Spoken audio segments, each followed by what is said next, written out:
Bush understood by this time that Putin was a problem. Regime change is not our policy. It shouldn't be our policy. It's not our business. I am therefore comparing Putin and Hitler, which is a comparison I don't make lightly or happily. That NATO membership for Russia was a possibility.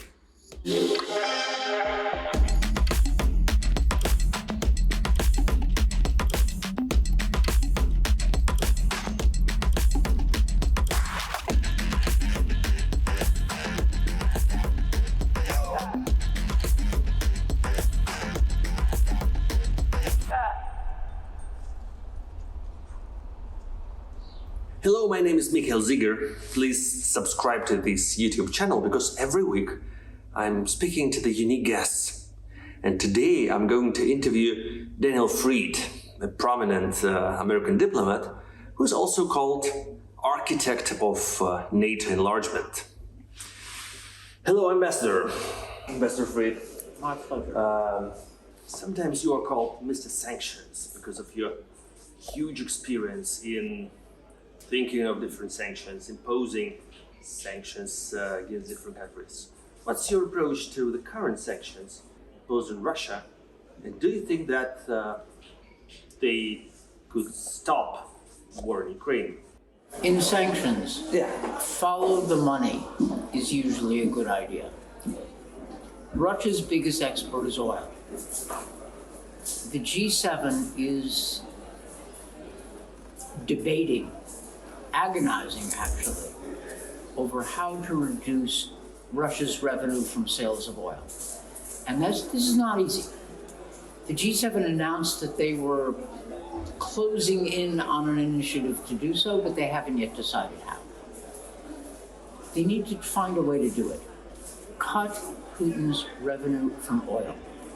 He's making about $20 billion, Russia's making $20 billion a month on sale of oil. The European Union has decided to cut it by year's end by about 80–90%. The US has cut it altogether, but that doesn't matter. If Russia can sell its oil to third countries, China, India, other places, Turkey, it doesn't matter what the European Union does. Now, Russia can't substitute Turkey, China, India for all of its oil because of physical limitations. But still, it can undercut those sanctions to a large degree. So the West is considering trying to impose a price cap on oil and cut the amount of money Putin will get, that Russia will get. So I'm going into detail because the details matter in this sort of thing. It's not just slogans. Yeah, because it's reality. Yeah, because it seems like not every single country is convinced. They're still divided. You're quite right. And there are many economists who say that the oil price cap scheme won't work at all. So that's one issue. But you asked what could be done, and some way to cut Russia's revenue from oil sales is one. Another, not quite a sanction, but nevertheless a pretty strong economic measure, is to cut Russia's vital imports. The US has done that with chips, microprocessors. That's had a significant impact on Russian industrial production of cars, of tanks, of other high-end equipment. That's a pretty important sanction.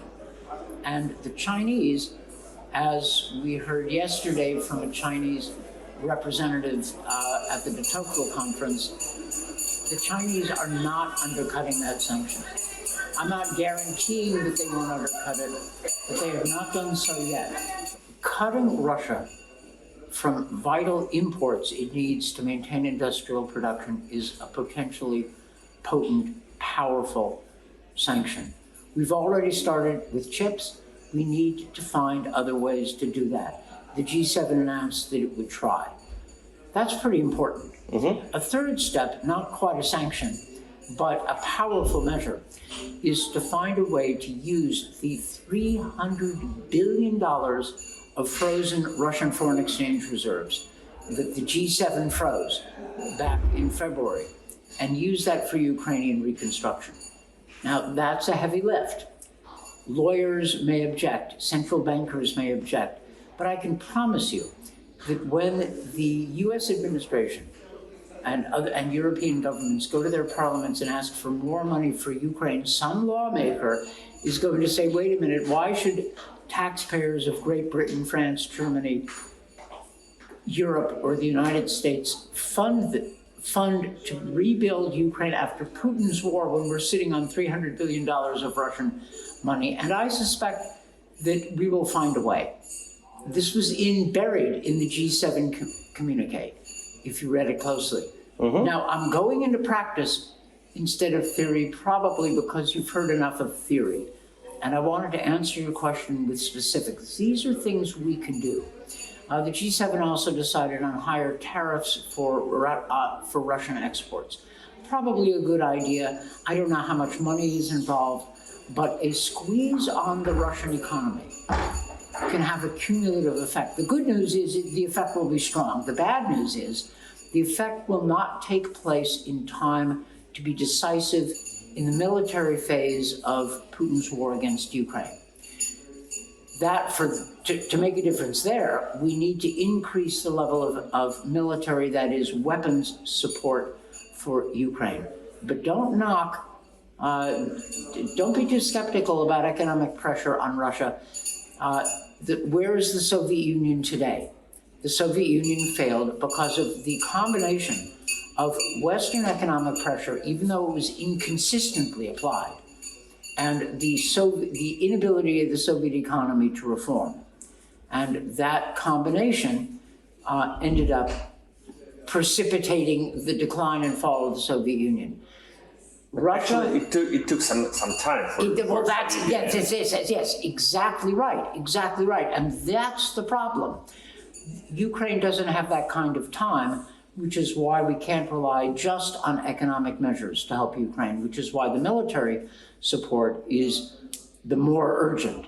But the economic support is perhaps the most profound when you're dealing with a vulnerable, unreformed, and probably unreformable Russian economy, unreformable as long as Putin is in charge.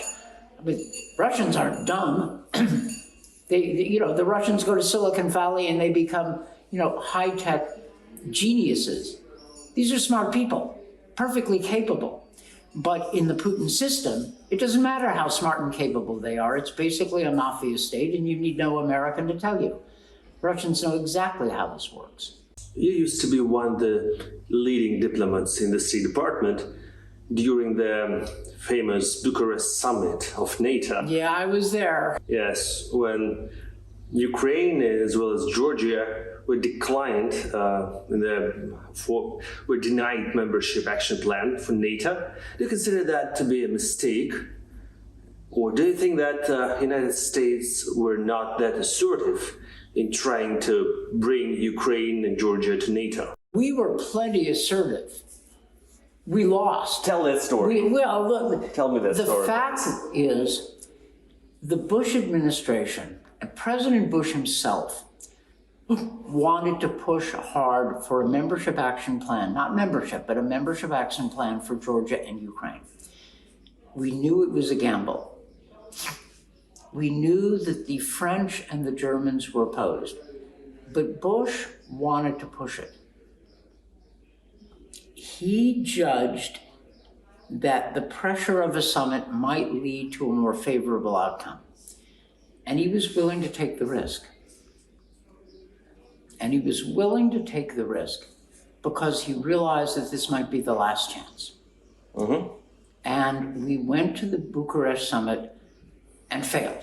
That is, Germany and France and other countries blocked it. But we came up with this compromise that someday they would be members of NATO, but not now. And that compromise was worked out by basically Condoleezza Rice, the Polish foreign minister, Radek Sikorski, Angela Merkel, and some of the Baltic leaders and foreign ministers huddled at the NATO leaders at the summit, in the room itself, in the hall. Now, that decision has been criticized because it failed to give Georgia and Ukraine a membership action plan. but it also stated NATO's ultimate intention, which means they were exposed without having protection. So it has been criticized. And I understand the criticism. And some people have said it was a bad idea to try and fail. But when we look back at Putin's invasion of Ukraine and Georgia later that year, I'm not sorry we tried. I'm sorry we failed. But Bush understood by this time that Putin was a problem, that Bush's attempt to work with Putin early in his administration had failed. And he was trying to push what we called the frontiers of freedom while he was president. Now, serious people have criticized the Bush administration's decision to go for a membership action plan, and I understand the criticism. You can argue it either way, but I'm not sorry we tried. And in retrospect, you know, if I were debating this with the French and Germans, I would say maybe your opposition was a problem too, but it doesn't matter. Look, we tried, we didn't succeed, and now we need to help Ukraine defend its sovereignty. We need to defeat Putin's aggression for the sake of Ukraine, for the sake of Europe, and frankly, for the sake of Russia itself. If Putinism fails, it is possible that Russia can find itself an alternative to Putinism. It's not our policy, shouldn't be our policy. That's not up to us, that's up to Russia. That's up to the Russian people. But look, even an outsider like myself understands that over the last 200 years, unsuccessful wars started by Moscow often end up with political difficulties. The Crimean War, Russo-Japanese War, World War I, the Afghan War. You mean that you expect Russia to lose this war? And according to this logic, that would lead to the regime change. Regime change is not our policy. It shouldn't be our policy. It's not our business. And I don't expect Russia to lose this war. I think they might lose this war. That's different. When I mentioned the historical examples I did, it's not because it's a policy, and I'm not speaking as a foreign policy person. I'm speaking as a historian. Like, that's a fact of history. We think in the West of World War II and the Napoleonic War as wars of Russia's national resistance against invasion. And the Russian people were absolutely heroic. After June 1941, not so heroic in 1939 to 41 when the Soviet Union was an ally of Hitler. But nevertheless, there was great heroism. But that's not the whole record. There's a whole other record of losing wars, lost wars by Russia, which leads to either reform after the Crimean War, I mean, pretty profound reform under Alexander II, or revolt, right, after the in 1905 Russo-Japanese War, or collapse of the old regime in 1917. You were one of the architects, or probably the architect, of the NATO enlargement in the beginning of 90s, in late 90s. Tell me about that concept, because in Russia, and not only in Russia, not only Putin supporters, but a lot of Western politologists in Germany, they are called Putin verstehers. They consider the decision to enlarge NATO to be probably one of the reasons for everything that followed. Chipuha.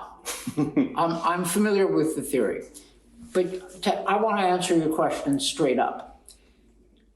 The idea was that we had to build a Europe whole and free without perpetuating the line of the Iron Curtain.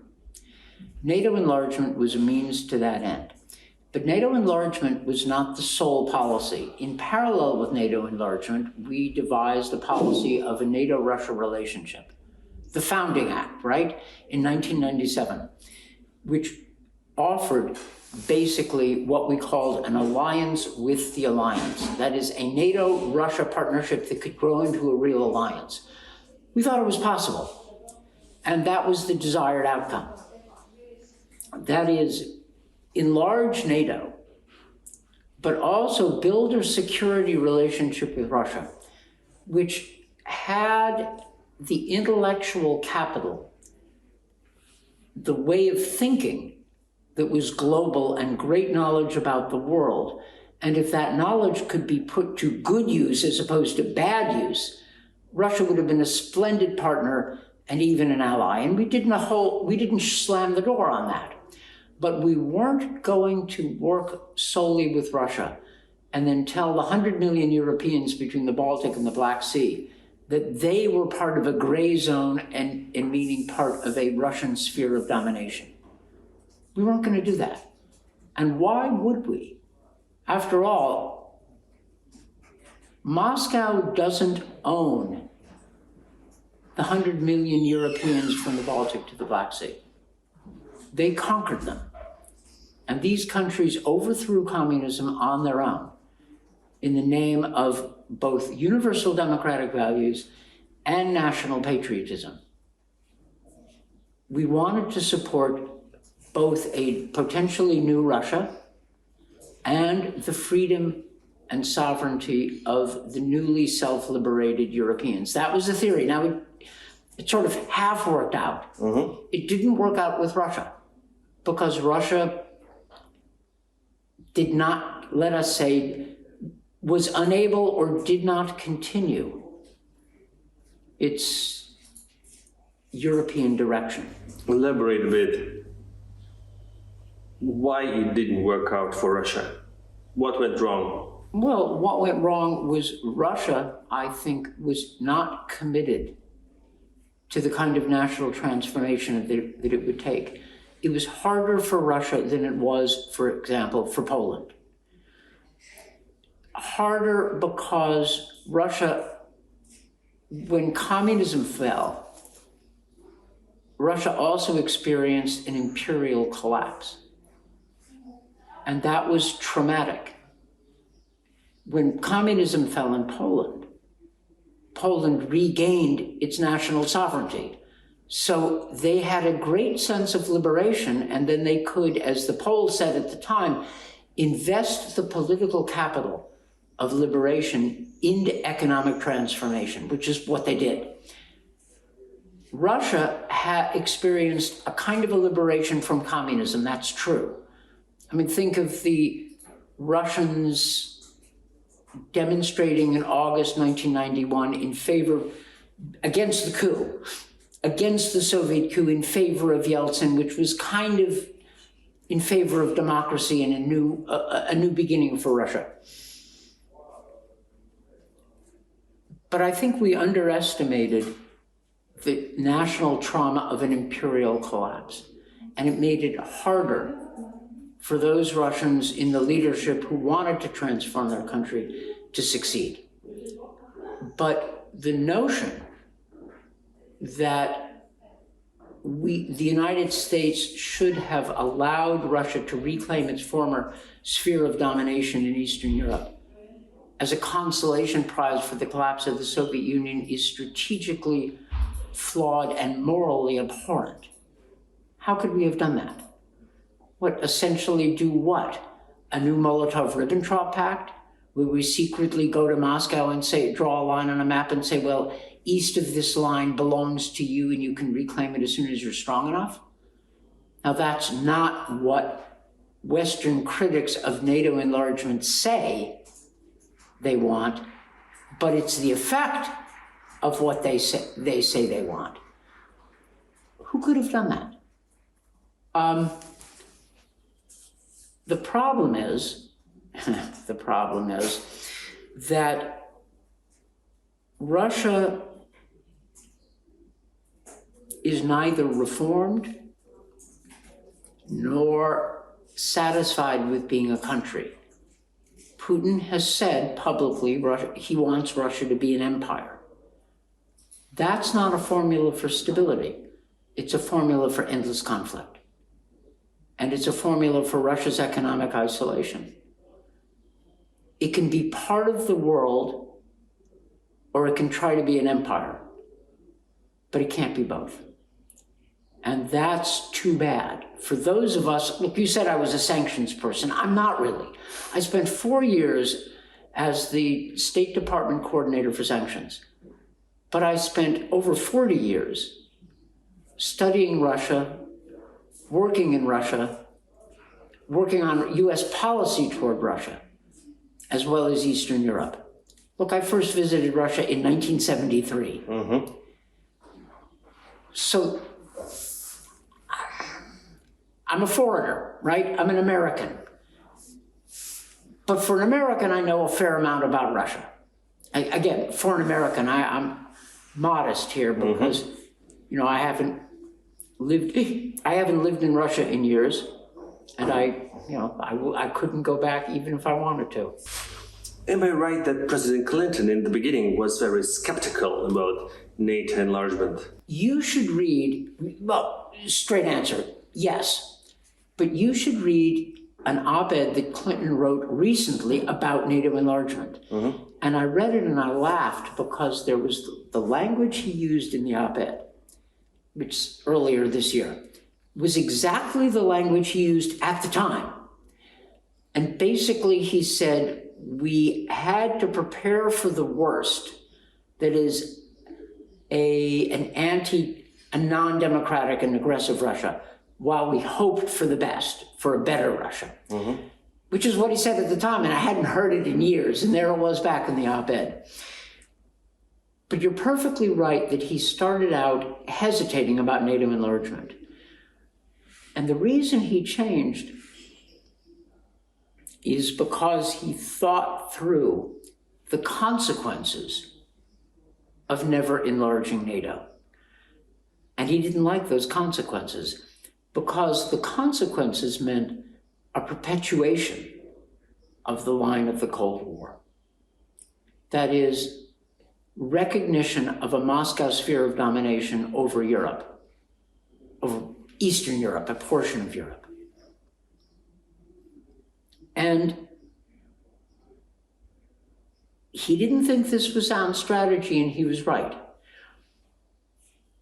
He wanted to embrace the new Russia that Boris Yeltsin was attempting to create. I mean, Yeltsin failed in the end, but we didn't know that at the time. But he would not do that and sacrifice, you know, the 100 million Europeans between the Baltic and the Black Sea. Couldn't do it. This was not easy. But if you put yourself in the position of the Americans, do you really think it would have been sustainable to freeze NATO at the line of the Cold War? But what would, let's put it this way, if NATO had not enlarged, we would be dealing not with the People's Republic of Donetsk and Luhansk, but the People's Republic of Narva, and maybe the People's Republic of Bialystok.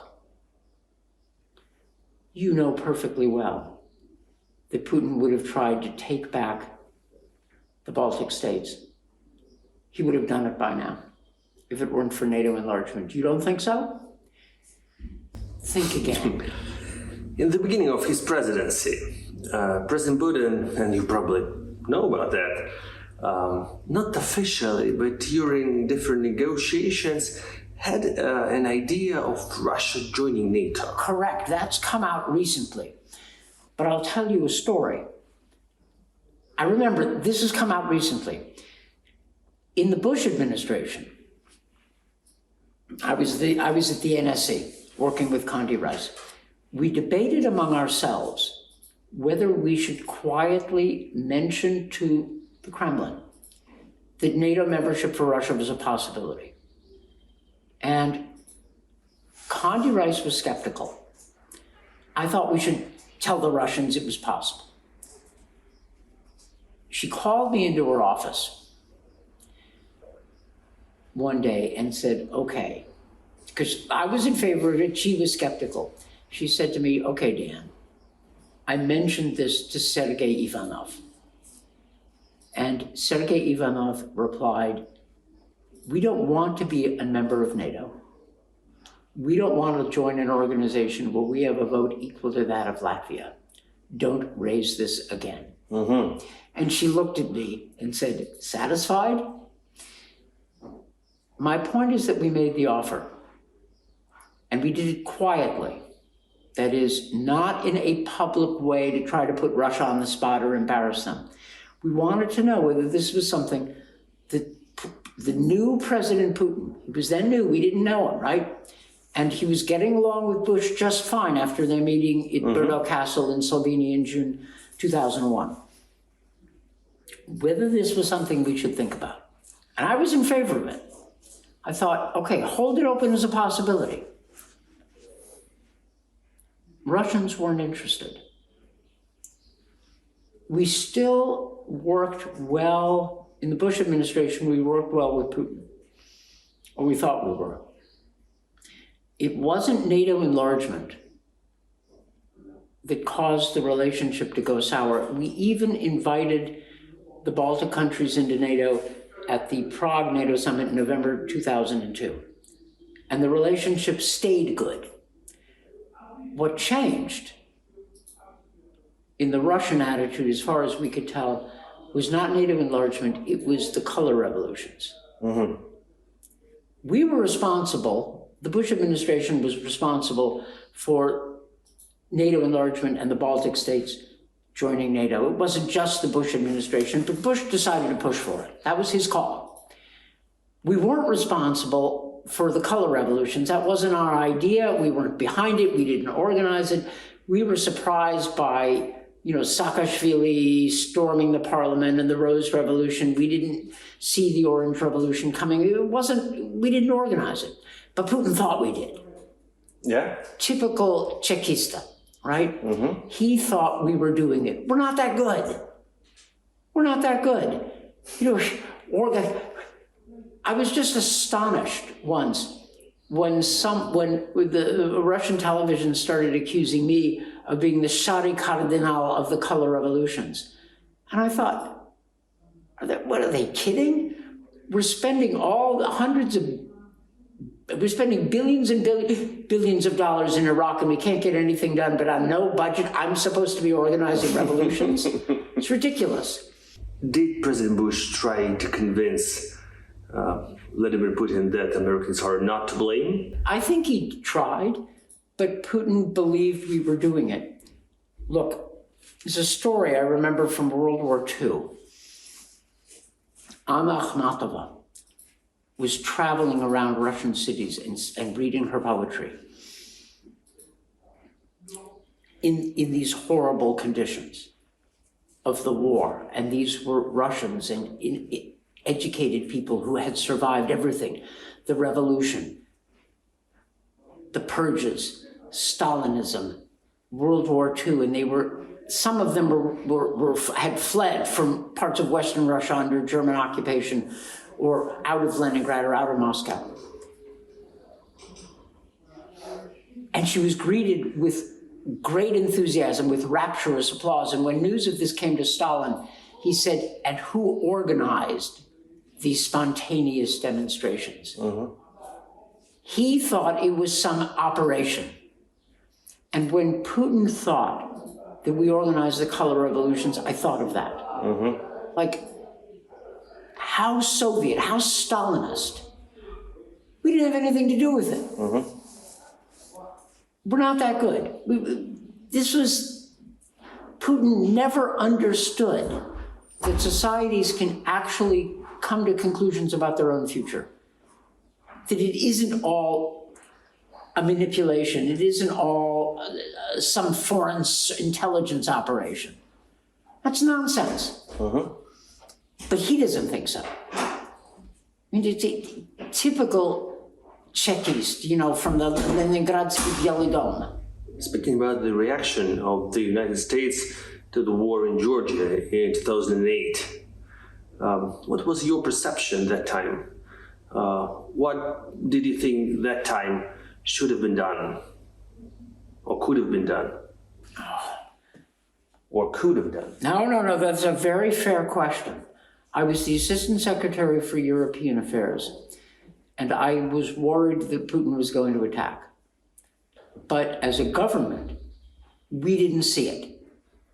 And so my warnings, we were not as prepared as we should have been. We were not as prepared as we were for Putin's invasion of Ukraine this year, in 2022.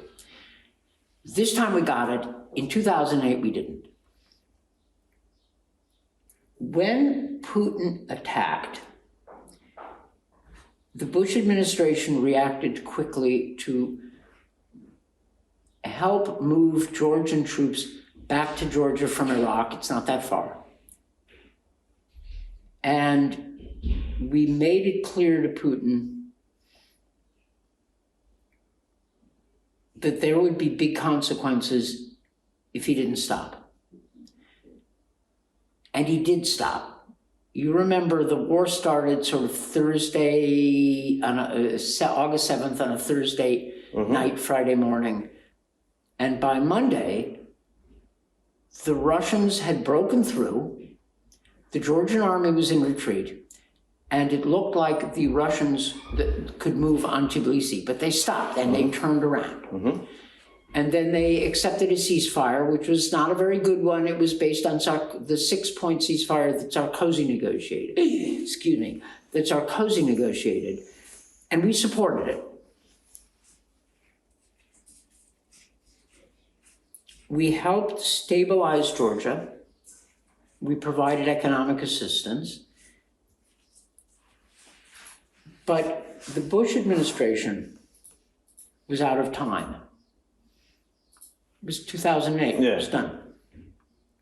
We never considered sanctions. The Obama people came in and they immediately launched the reset with Russia, with Putin.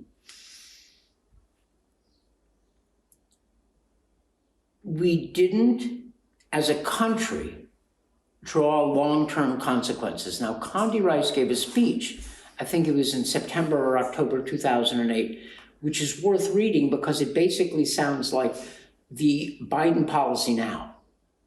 That is, Putin is an aggressor, and we need to sharpen the contradictions, she quoted Lenin, to make it impossible for him to work with the world and invade his neighbors. So she laid this out, a very tough speech. But it didn't matter because Bush administration was done. And then the Obama people came in, and Mike McFaul, later ambassador to Russia, a good friend, an honorable, knowledgeable person, pushed the reset. It failed. I warned him it would fail. I said, you're gonna fail for the same reason we failed, because Putin isn't interested.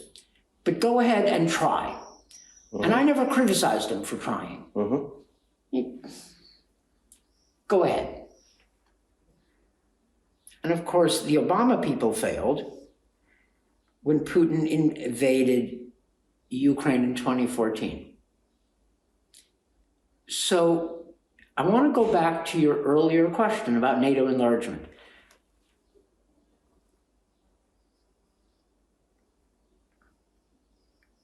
Obama, Bush, start with Clinton, then Bush, then Obama. 3 very different presidents, all tried to reach out to Putin.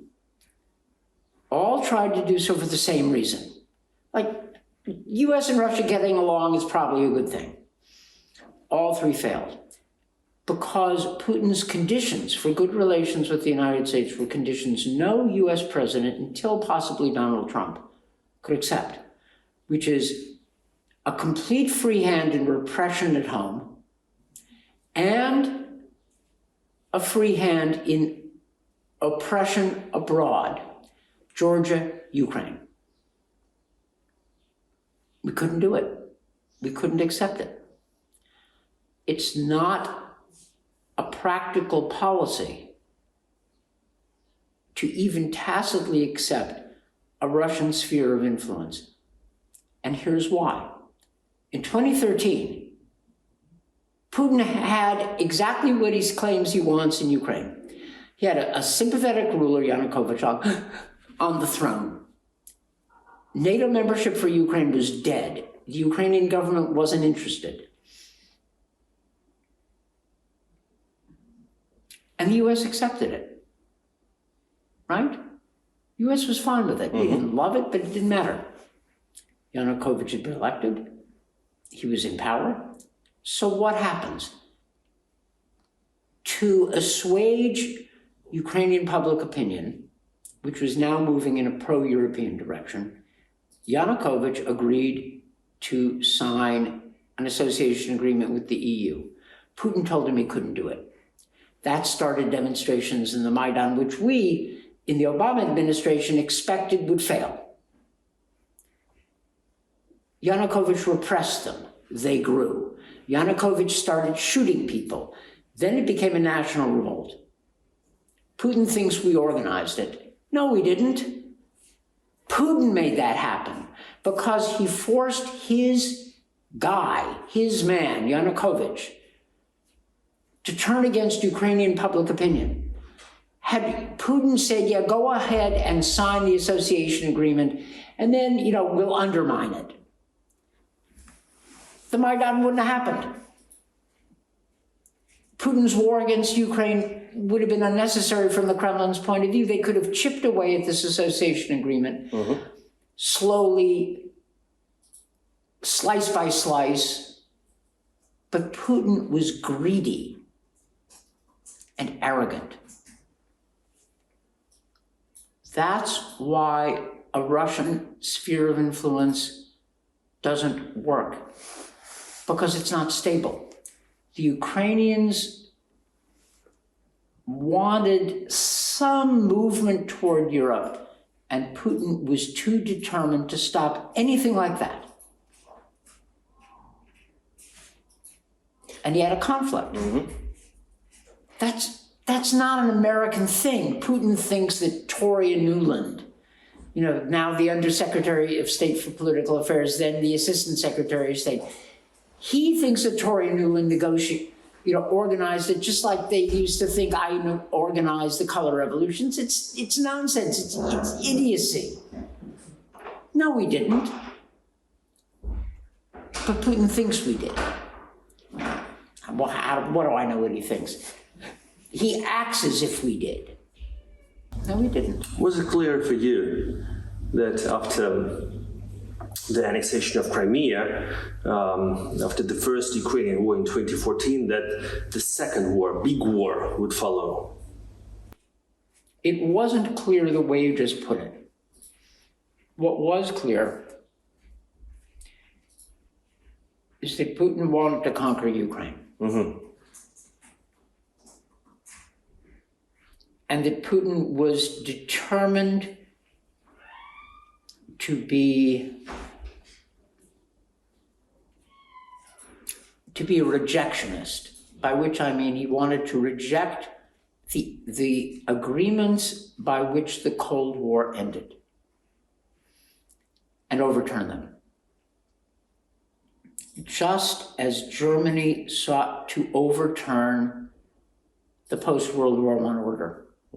And yes, I am therefore comparing Putin and Hitler, which is a comparison I don't make lightly or happily.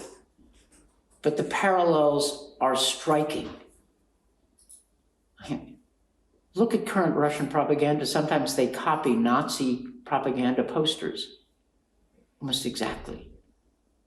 Listen to Russian anti-Ukrainian propaganda. Sometimes they sound like the German Nazi press in the summer of 1939 attacking Poland. It's shocking. I never thought I would make those comparisons, but they're apt. This didn't start straight away in 2014. No, that's more recent. You're quite right, that's more recent. And in fact, in 2014, 2015, Putin backed off a bit. That is, we imposed sanctions, the Ukrainians resisted, and you remember Putin had started talking about Novorossiya, but he dropped it. And he agreed to the Minsk... And moved to Syria. Yes, exactly right. And it was the Minsk Accords, not the Kremlin interpretation of the Minsk Accords, but the Minsk Accords themselves are not actually that bad. They recognize that the Donbass is Ukrainian. It starts with a ceasefire, ends with the restoration of Ukraine's eastern border, and provides for some local autonomy, not a federated Ukrainian state, but local autonomy for the Donbass, which probably would have meant special rights for the Russian language, right? Making it Russian an official language, maybe some eased border arrangements so Ukrainians living in the Donbass could easily go to the Russian side of the border. Something could have been worked out. And the Minsk Accords didn't include Crimea. So what we were hoping was Putin will get out of the Donbass, but he will be able to claim victory. Like he will say, look, I got these rights for, he would have said Russians, okay? But he would have claimed a victory.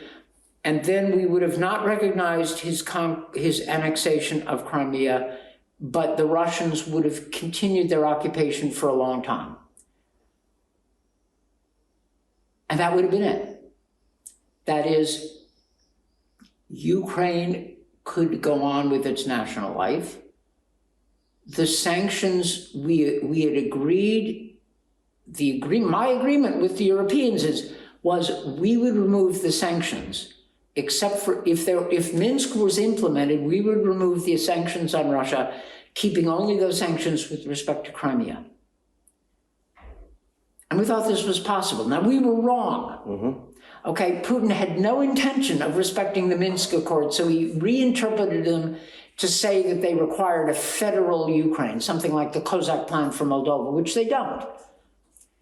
But the Russian government started lying about Minsk and not observing the ceasefire, not respecting the ceasefire.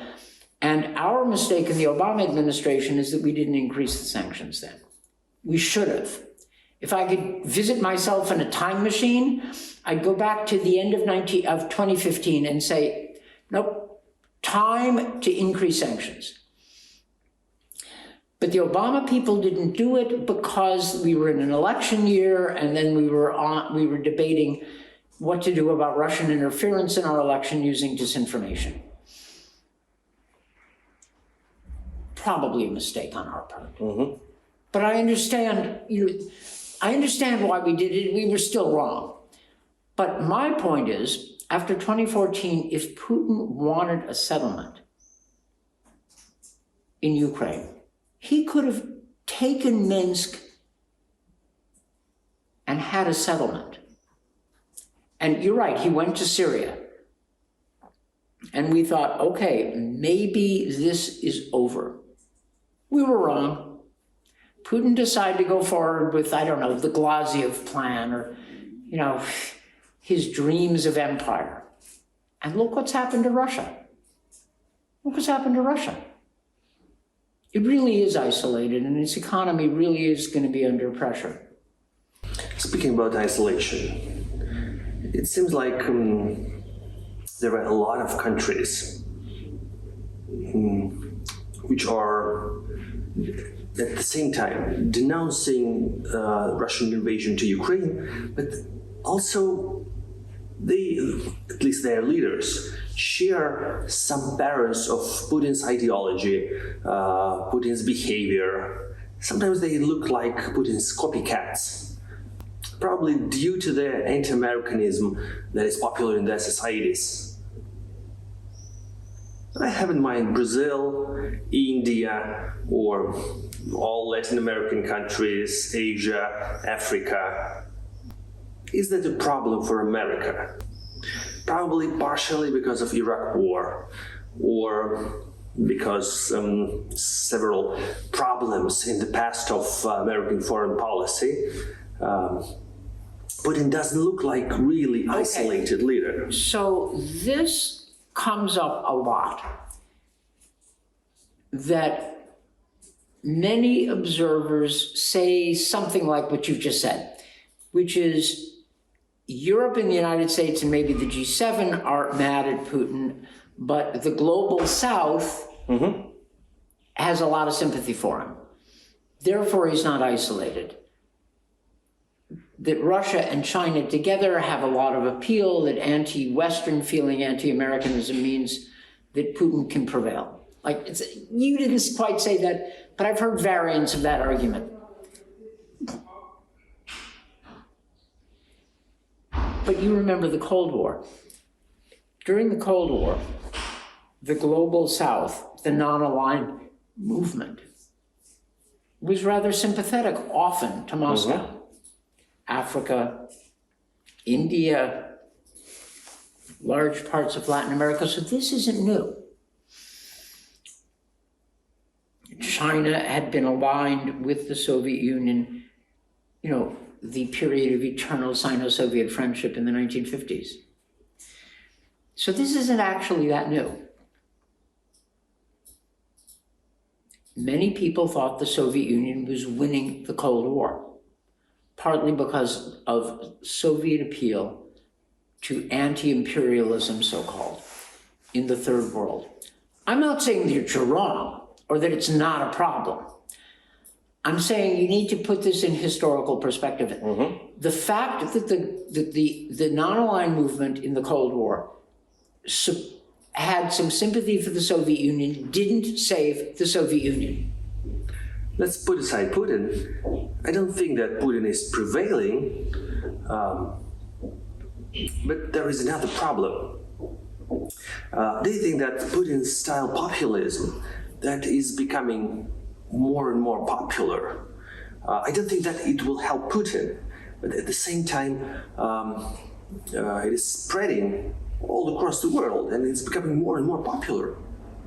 Well, then there's a second problem you've raised, which is the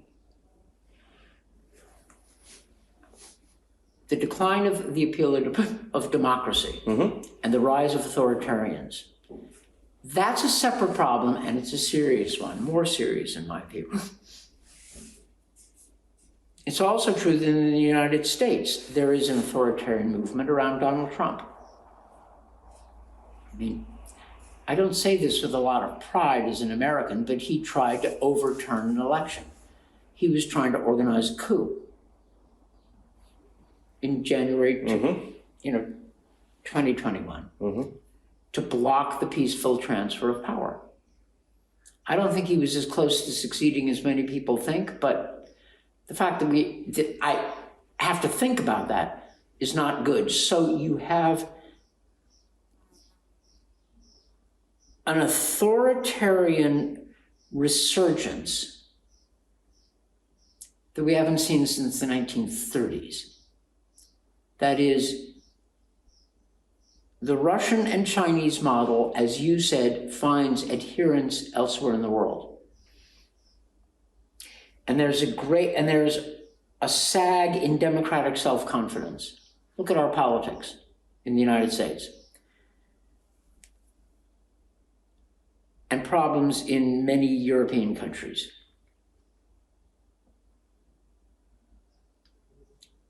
That's serious. But we've also faced these problems before. Biden is trying to deal with that. And one of the ways he's trying to deal with it is to show that democracies can deliver, and he's trying to organize democracies. And he's not doing a bad job, actually. The problem is that the dictators always have the advantage every day of being able to say and do what they want. And democracies take time to organize themselves. So you've identified a real problem, unfortunately, right? I wish I could say you were completely wrong, but let's not be stupid, right? You're onto something. There is a problem. But democracies have greater resilience than their enemies believe. Biden is 10 years older than I am. That has a lot of disadvantages. It has one big advantage, that he is familiar with what I'm talking about. That he wasn't alive in the 1930s, but that's the memory of the fascist and Stalinist challenge to liberal democracy and Franklin Roosevelt's answer to that, of preserving democracy through liberal reforms and the New Deal and strengthening the liberal international order. That's not history to Biden. That's how he was raised. He was raised in the shadow of that American successful turning back of the Stalinist and Nazi challenge. I'm not saying that, I'm not being triumphalist. I'm saying that there is a way to deal with these problems, and Americans used to know how to do it, and Biden still does. And his administration understands this. Tony Blinken understands this history. I worked with him closely during the Clinton administration. I know he understands this history. Tory Newland understands this history. We've been friends for 25 years, almost 30 years. I'm not saying that the Americans are inevitably going to succeed. Nothing's inevitable. But the problem you've outlined is a problem we've dealt with in the past and dealt with successfully. That doesn't mean we'll be successful now, but it means we have a model. The authoritarians are not, they look strong, but they're weaker than they appear. Democracies are actually stronger than they appear. Look, the Russian economy is under real stress. Do you believe the Russian public opinion polls that show great support for Putin? I don't. If I'm a Russian and somebody asked me, do I support Putin, what do you think I'd say? Probably you would hang up the receiver and would not answer. If I had to say, I would say what I had to do to survive. All right? I remember the Soviet period. I'm old enough. And I remember that, Soviets, that Russians would say anything they had to an American. But they would also have in their minds a second thought, which is, we can't go on like this. I remember the early 1980s. Russians knew that the system was failing. That didn't mean they weren't patriotic Soviet citizens. They just knew we can't go on like this. Something's wrong. It's hard for Americans or anybody living in a free society to understand the two levels of thought: official level, what you have to say to survive, and the private level, which is why Russian history for the past 30 years has been marked by so many discontinuities, right? Brezhnev to Gorbachev to Yeltsin to Putin. Think about it. What do you think about Russia's future? How do you think post-Putin Russia could or should look like? I said should look like, so that will be your projection. First, how should I know? Secondly, I said should look like, so that would be your projection. Okay. There are many people in the West who believe that Russia is damned to live down to its worst historical traditions. And the argument goes something like this: they were Asiatic, the czars, they never had the rule of law, they are incapable of producing a rule of law democratic society. Culturally impossible. That is a view held by very many people. I disagree. Okay, I disagree. There is a persistent minority, I will admit, minority stream in Russian history of trying to be better than that. From the Decembrists, Herzen, the reforms of Tsar Alexander II, Count Sergei Ivanov, trying to make something work. I mean, I'm oversimplifying, forgive me, but there is Andrei Sakharov, you can call them westernizers, but I would say these are Russians who thought that Russia could and should have a European future. Right now, someone like Vladimir Kara-Murza or Vladimir Milov, they believe in the potential for a Russian democracy. Yes. You didn't mention Alexei Navalny. There are various views of Navalny. I tend to think as an anti-corruption activist, he went by degrees more and more toward liberal democracy. Okay, I think so. I didn't mention him because I don't know him. And I know the others. But when Vladimir Kara-Murza used to say, I'm a Russian and I believe in democracy. Are you going to tell me that I'm the only one? Or that I don't exist? Or that I'm not really a Russian? He regards himself, he said, as sort of representing that stream in Russian history. I believe that has potential. That is, Russia is not, in my opinion, doomed to live down to its worst historical traditions. It's more than just Ivan Grozny and Tsar Nicholas I and Stalin. Okay, Russia may get another chance. Remember I said earlier that we in the West underestimated the trauma of the Soviet collapse, and that it was harder for the Russians than it was for the Poles, because the Poles had regained their country and Russians felt in some sense they had lost theirs. Okay, but that's done. I know there are many people that say after Putin it'll be worse. I'm skeptical about that. Like, really?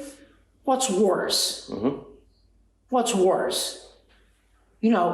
There's no free press. Putin starts a series of wars. The economy is deteriorating. Assassination is a regular practice of the regime in Russia. All right, yes, theoretically it could be worse, but really, it could be better. That is, you could have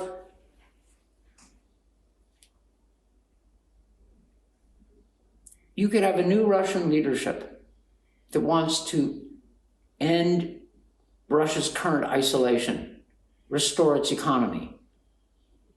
Look, after Stalin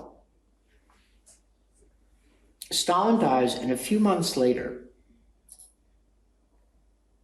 the Stalinists who were in charge, Malenkov, Nikita Sergeyevich, help end the Korean War. Khrushchev is no liberal, right?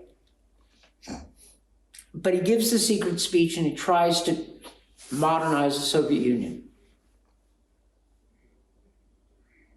Gorbachev really did try to modernize the country.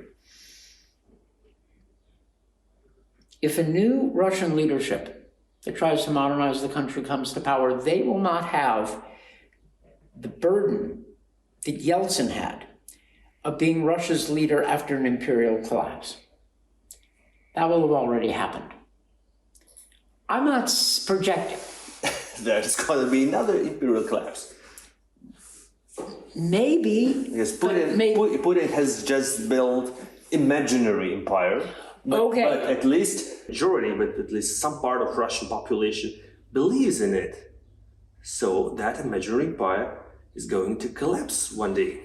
But it's not quite, there is, good point, right? I understand what you're saying. that's not quite the same. The Ukrainians, if Russia doesn't conquer Ukraine, and if it doesn't succeed in holding on to Belarus, a new leadership might want to revive Russia and build a better Russia for the Russians. And they might have a political opportunity if Putin is seen to have failed. The precondition is Putin has to fail. And has to be seen as failing. And you can think that's impossible because he has this enormous propaganda apparat. And I think that should happen one day. you don't know, yes, but one day can happen sooner than you think. Look, as the French say, déformation professionnelle is 1989. Nobody saw that coming. Nobody. Like Wałęsa in Poland thought we can succeed. Nobody else thought that, even in the people in the circle around Wałęsa. They didn't see it. We didn't see it. You did not expect Soviet Union to collapse? No. In retrospect, it looks inevitable. At the time, it looked impossible. Now, look, I was one of the few people who said communism in Poland is shaky. Okay? And I was just about alone. And our ambassador in Warsaw saw it too. That makes two of us. I'm not saying that this is going to happen, all right? I'm saying we should not dismiss the possibility. History's funny.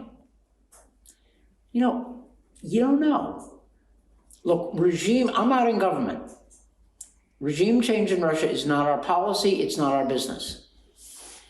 But as a student of Russian history, what are the consequences in Russian history of a lost war and a failed economy? We started with that. Exactly. Yeah. Do you see Russia being disintegrated? No.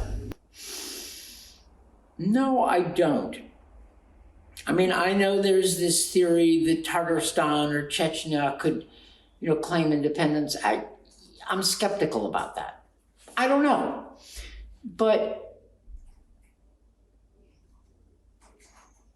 a Russian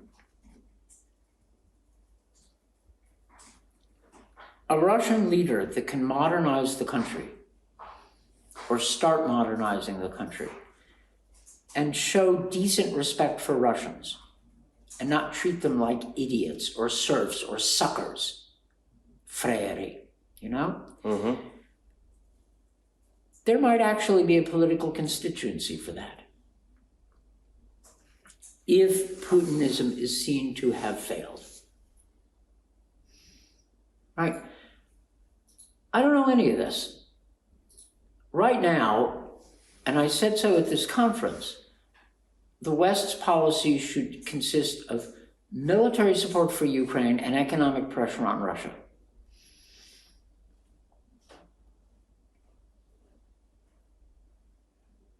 We can't foresee all the results. I mean, when you're writing policy papers in government, all the leadership wants to know what's going to happen. The honest answer, which is really hard to write, is how the hell should I know? Well, it's just the honest answer. You don't know. But the policy that I've outlined, which is the Biden administration policy, has a reasonable chance of success. Not automatic, not guaranteed. Reasonable chance of success. And it is a morally sustainable and politically sustainable policy. Maybe. Putin is trying to weaken it. He's putting economic pressure on Europe. He's cutting gas to Europe. He hopes that he can put enough pressure that the Europeans will give up and maybe the Americans will too. We don't know. It's very contingent on the battlefield in Ukraine, contingent on the ability of the Russian economy and military to continue the war at this pace. Putin speaks the language of triumphalism. You know, what did he say yesterday? That we've barely begun to fight. We haven't used any. We haven't started yet. You know, shut up. What do you know? That's not a message that your soldiers who've been fighting would appreciate, right? Oh, really? So we've been dying for what? For you to make some, you know, some gesture? What the hell does that even mean? But it's the propaganda of success. Why should we accept it? Why is that true? Putin says it's true, so what? What we don't know is how deep the stresses are. We know the stresses on our own system in the West. We know it. Mm-hmm. We don't know we can't be sure of the stresses in Russia. I think they're more severe, but I don't know. Who is it? Garry Kasparov said at this conference yesterday that the Russian people will accept almost any sacrifice if they know they're winning. I put it slightly differently. I'd say the Russian people will accept any sacrifice if they think the motherland is in danger. World War II. Mm-hmm. You know, they fought even when they were losing. But if they're not winning and their cause is not Matrorodina, it's a war of aggression, they might not accept it. And if Putin has failed, support could change very quickly. I don't know this. No one knows. That's my point. Exactly. Точно. Nobody knows. The trouble with policymaking is that you don't know. The other problem with policymaking is that you can sometimes get good results, but usually not within the time frame that you've laid out in your memo to the Secretary of State or the President. Like, to give you an extreme example, if I could go back in a time machine to the Truman administration in 1947, I would say, okay, good news, bad news. The good news is you're going to succeed completely in this new fight with Stalin. Europe will be liberated, communism will disappear, freedom will be triumphant. This iron curtain that's descended on Europe, it's gone. The bad news is you're all going to be dead. It's going to take 45 years. Congratulations. But you'll be remembered in history for having launched the right policy. Now, I'm not saying this will take 45 years, but you see my point. Mm-hmm. Try writing that in a memo to the president, right? It's going to work, but it'll be your successor who takes credit because there's no way it's going to work while you're still in office. Mm-hmm. That's why policy making is so much fun, because sometimes you know this. You know that a policy may not bear fruit in time for you to be vindicated. Condi Rice used to say that after 1989. She said, we're the lucky inheritors of the success of a policy laid down before I was born. Mm-hmm. And she was right. Thank you, Ambassador. My pleasure. Thank you, Ambassador.